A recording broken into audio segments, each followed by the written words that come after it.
Beirut के इस stadium में जब हसन नसरल्ला के अंतिम संस्कार की तैयारी हो रही थी, नसरल्ला और हाशिम सफीउद्दीन का जनाजा स्टेडियम में था। लोग हिजबुल्लाह लीडर की मौत का मातम मना रहे थे, तभी अचानक गड़गड़ाहट शुरू हुई और फिर सब चौंक कर आसमान की तरफ देखने लगे।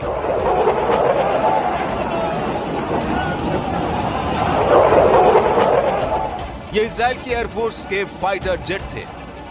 नेतन्याहू ने हिजबुल्लाह को डराने के लिए अपने 4 बहुत ही खतरनाक फाइटर जेट उस स्टेडियम के ऊपर से उड़ाए, जहां हजारों लोग हिजबुल्लाह लीडर को अलविदा कहने आए थे।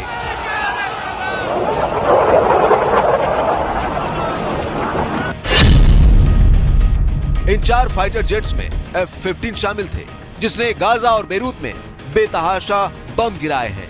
इस फाइटर जेट्स में स्टेल्थ लड़ाकू विमान F-35 भी थे, जो राडार पर नजर नहीं आते। ये तस्वीर इजराइल डिफेंस फोर्स ने जारी की है। जाहिर है कि नेतन्याहू का मैसेज साफ है।